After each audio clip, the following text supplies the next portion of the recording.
આજકાલ તો મારું મન એક જ ગીત ગુનગુનાવે છે. મથુરામાં જન્મ્યા, ગોકુળમાં રમ્યા, બંસીવટમાં શ્યામ બન્યા રાધિકા, વૃંદાવનમાં વરિયા, દ્વારિકાના બરિયા, તીર ઝીલ્યા તોય તે ભાલકા.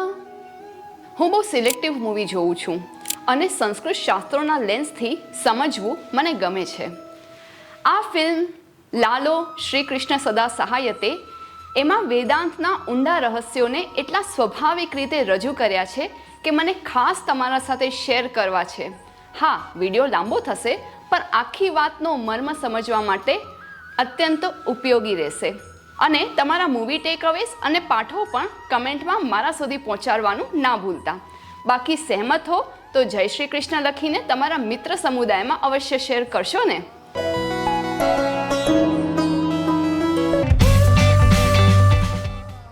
બેસિક સ્ટોરી લાઈન આ છે કે એક રિક્ષા ચાલક ફાર્મ હાઉસમાં ફસાઈ જાય છે. ત્યાં તેને પોતાના દ્વારા કરેલા કર્મોને ભોગવવું પડે છે અને અંતકાળ નિકટ આવે ત્યારે ભૂતકાળ યાદ કરતા પશ્ચાતાપ થાય છે. આ દરમિયાન તેને શ્રી કૃષ્ણના દર્શન થાય છે, જે તેને સેલ્ફ ડિસ્કવરી અને સેલ્ફ હિલિંગની સફર પર લઈ જાય છે. નંબર 1, સેમ નેમ, સરખું નામ. રિક્ષા ચાલકનું નામ પણ લાલો અને ભગવાનના પાત્રનું નામ પણ લાલભાઈ એટલે લાલો. શા માટે સમાન નામ છે? લાલભાઈ. ક્યારે વિચાર્યું છે? આમાં જીવાત્મા પરમાત્માની એકતા બતાવી છે. બંને જુદા છે જ નહીં. આપણે જીવાત્મા એ જ પરમાત્માનું અંશ છીએ. એ આપણામાં જ વસેલા છે. Number 2, beyond expectations. ભગવાનની એન્ટ્રી સીનમાં રિક્ષા ચાલક લાલો કહે છે, આખું જૂનાગઢ ફરવાના 1500 રૂપિયા થશે. લાલભાઈ કહે છે, જેટલા માંગશો એનાથી વિશેષ મળશે, પણ તમને મારી સાથે રહેવું પડશે. ઇટ જસ્ટ મીન્સ આપણા એક્સપેક્ટેશન કરતાં ભગવાનને વધારે જ આપવું હોય છે. પણ શું આપણામાં એ ઝીલવાની પાત્રતા છે? આપણે ખોબો ભરીને માંગીએ છીએ પણ એને ઝોલી ભરીને આપવું છે. બટ ટર્મ્સ એન્ડ કન્ડિશનમાં બસ એક જ વસ્તુ, તમને મારા સાથે રહેવાનું છે. ગીતાજીમાં પણ કીધું છે ને, મૈયા વેશ્ય મનો યે મામ નિત્યયુક્તા ઉપાસતે શ્રદ્ધયા પરયો પેતા તે મે યુક્ત તમામતઃ. Number 3, God as best friend. બંને સખા થઈ જાય છે. લાલો લાલભાઈને હરાવે ફરાવે છે, જમારે મોજ કરાવે. તેથી લાલભાઈ પ્રસન્ન થાય છે અને ધાર્યા કરતાં વધારે આપે છે. આગળ પણ આવું જ એક સીન છે જ્યાં લાલો ભગવાનને કહે છે, મારા કોઈ દોસ્તાર નથી. હે લાલભાઈ, તમે મારા મિત્ર બનશો? અને એ સખા ભાવ સાથે જે રીતે ડિરેક્ટરે એ સીનને શૂટ કર્યા છે કે સામે બેઠેલા શ્રી કૃષ્ણ અર્જુનના રથથી જે સીન લીધેલું છે, ખરેખર સુંદર છે. મિત્રો, સંસ્કૃત શાસ્ત્રમાં ઉપદેશોના 3 પ્રકારે વર્ણન કર્યા છે. ગુરુ સંમિત ઉપદેશ, મિત્ર સંમિત ઉપદેશ અને કાંતા સંમિત ઉપદેશ. ગુરુ અથવા જ્યેષ્ઠ વરિષ્ઠથી પ્રાપ્ત કરેલા ઉપદેશ એટલે કે સલાહ આકરી પડે છે. એ સલાહ મિત્રો દોસ્તારો આપે તો એ અનુકરણ યોગ્ય લાગે છે. પણ છેલ્લે કાંતા એટલે પ્રિયતમાથી ઉપદેશ મળે એ તત્કાળ વિના વિચારીએ એનું આપણે અનુકરણ કરીએ છીએ. હા, લગ્ન પહેલાં અને લગ્નના અમુક વર્ષ પછી. મિત્ર તરીકે જે લાલો અને લાલભાઈની જોડી બતાવી છે એ બહુ જ હૃદયને સ્પર્શે એવી છે. આપણે પણ ભગવાનને બેસ્ટ ફ્રેન્ડ બનાવી દઈએ અને આપણી લાઈફ પણ સોર્ટેડ થઈ જશે, એ પણ એમના સરળ શૈલીના માર્ગદર્શનથી. પોઈન્ટ 3, અંતકારે પશ્ચાતાપ. ઘણાને થતું હશે કે ફાર્મ હાઉસમાં ઇલેક્ટ્રિક ગ્રીલના અંદર ફસાયેલો આ માણસ લાલો બહાર જ નહીં નીકળી શકે. મારા દ્રષ્ટિથી એ ગ્રીલ સંસારરૂપી બંધન દર્શાવે છે કે લોકોને બહાર તો નીકળવું છે પણ મુખ્ય પાત્ર લાલાની જેમ દાજી જવાય છે. પણ કોઈ રીતે ઉપાયો કરતાં પણ છૂટકો નથી. બધા સાધન વિફલ થઈ જાય છે. 7 થી 10 દિવસ થઈ જાય છે. ભૂખથી, જઠરાગ્નિની તાપથી અતિશય બળતરા થાય છે. એ કમરે કપડો બાંધી દે છે અને આટલા દિવસ પાણી વિના તરસતો એના હોઠ કાળા થઈ જાય છે અને ગરમીથી ફોરીઓ થઈ જાય છે. છેવટે અંતકાળ પણ નજીક આવી જાય છે. અને વોલેટમાંથી ફેમિલી ફોટો જોતા એને પૂર્વ કર્મોના ચિત્રો સામે આવી ઊભા રહી જાય છે. લવ મેરેજથી તે પત્ની તુલસીને જૂનાગઢ લાવ્યો તો છે અને 5 વર્ષની પુત્રી ખુશી પણ છે, પણ એ લોકોના જીવનમાં કોઈ ખુશી આપવાના બદલે એને બધાને ખરાબ સંગ અને દારૂના વ્યસનના લીધે દુઃખ જ પહોંચાડ્યા છે. એનું એને પશ્ચાતાપ થઈ રહ્યું છે. પોઈન્ટ નંબર 4, ભગવાન સાધન સાધ્ય છે કે કૃપા સાધ્ય? ભગવાન આવતા જ વરસાદ થાય છે, જેના અમૃત બિંદુઓના પાનથી એ અર્ધ મૃત્યુ અવસ્થાથી ભાનમાં આવે છે અને પ્રફુલ્લિત થઈને બધા વાસણો ભરે છે, જેનાથી પાણીની તરસ ના લાગે. ખરેખર ભગવાન કૃપા કરે તો જ ભેટું થાય. આપણા કોઈ સાધનોથી એ પકડવામાં આવતા નથી, પણ યાદ રાખવું, શ્રી કૃષ્ણ સદા સહાયતે.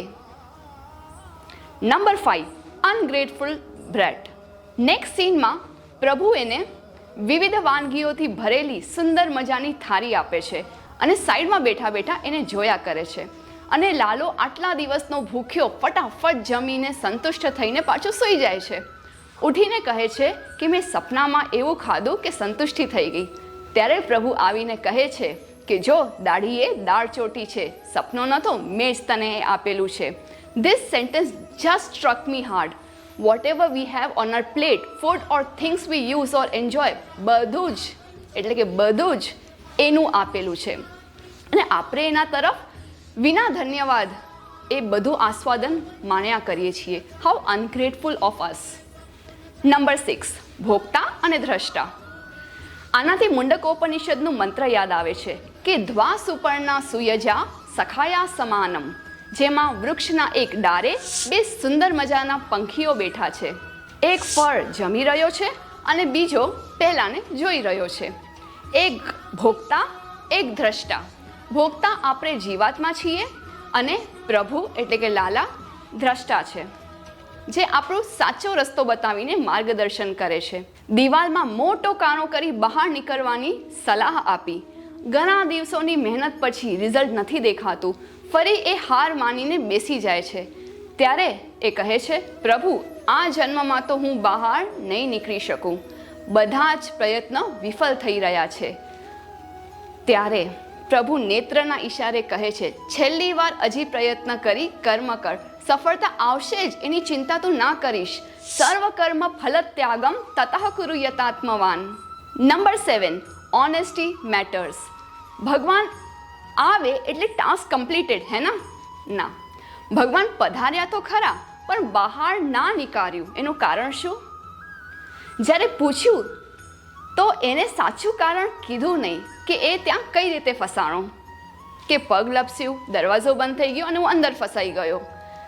એવું નથી, સાચું બોલ. 2-4 વખત પૂછ્યા પછી એ કહે છે કે પૈસાની લાલચમાં ચોરી કરવા આવ્યો હતો અને ફસાઈ ગયો છું. તાત્પર્ય છે નિષ્કપટ થઈને ભગવાનને બોલાવશું તો અવશ્ય સાંભળશે. કાઢજો ને મને. આ વાત ગળે ઉતરતી નથી લાલભાઈ, તમે જે રીતે અંદર હલવાણા અહીં. એમાં હું નો ગળે ઉતરે લાલભાઈ. હું હે ને આવ્યો, પેટી ભારે હતી, પાણી ઢોળાણું તું, પગ લપટો, દરવાજો માથે ભાગ્યો. હું થઈ ગયો? સાચું બોલો લાલભાઈ. લાલભાઈ સાચું કહું, મારો પગ લપટો. હું હે ને ચોરી કરવા આવ્યો તો યાર. એકચ્યુઅલી એને તો બધું ખબર જ છે. આપણે સાચું કન્ફેશન કરીએ છીએ કે નહીં એની એ વાટ જોતો હોય છે. So just be honest and he will surely come to help us. Number 8, સંશય વિપર્ય. આપણા બધાને ખબર છે કે જીવનની લગામ શ્રી કૃષ્ણને આપ્યા પછી એ સંભાળી જ લેશે, પણ મૂવીમાં જેમ ખબર છે ભગવાન ઉપાય કરશે, પણ ક્યારે કરશે? આજે કે કાલે? ભૂલી તો નથી ગયા ને? હું ફરી પૂછીશ તો ખરાબ લાગી જશે, તો જતા રહેશે. આવા બધા વિચાર કરતો લાલો ખરેખર દરેક ભક્ત માનસના વિચારો દર્શાવે છે કે આપણે ભગવાનને સમર્પિત થઈને પણ સંશય, શંકાઓ, વિપર્ય આદિથી બહાર નથી આવતા. ભગવાન પર પૂર્ણ શ્રદ્ધા હોય તો જ એ કંઈક કરે છે. માટે જ ગીતાજીમાં કીધું છે ને, શ્રદ્ધાવાન લભતે જ્ઞાનમ.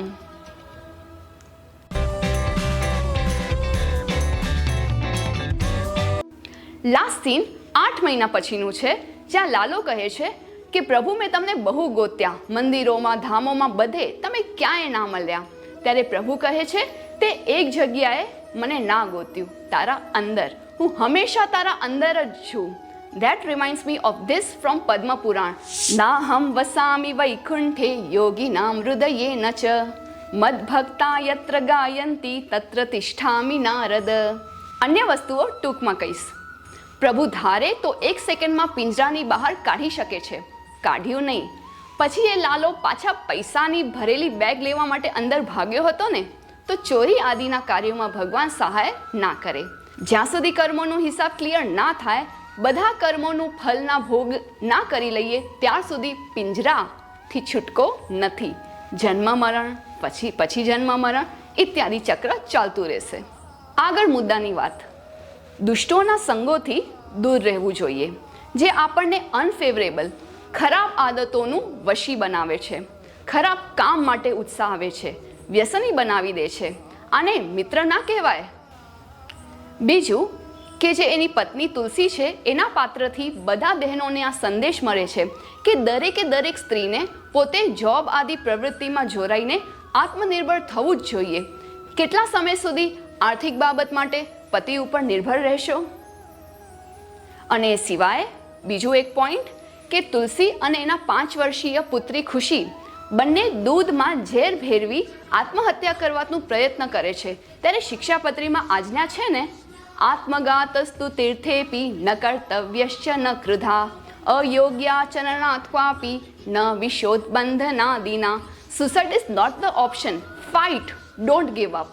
So thank you for listening till the end. I hope you liked it. અને આ મેસેજ દરેક લોકોને પહોંચાડશો, કારણ કે આમાં જેટલા મેસેજીસ છે એ મેં કોઈ મૂવીઝમાં એટલું નથી જોયું કે આટલું વેદાંતનું દર્શન તત્વ આટલું સરળતાથી પીરસવામાં આવ્યું છે. જે શ્રી કૃષ્ણ સદા સહાયતે. જયતુ Shri Krishna. If you found this video helpful, contributions are open and welcome to the UPI number given in the description box. You can also contact WhatsApp number 8511 499 555. It's completely optional and your contributions will help us to create more free videos for all of you. Dhanyavadah.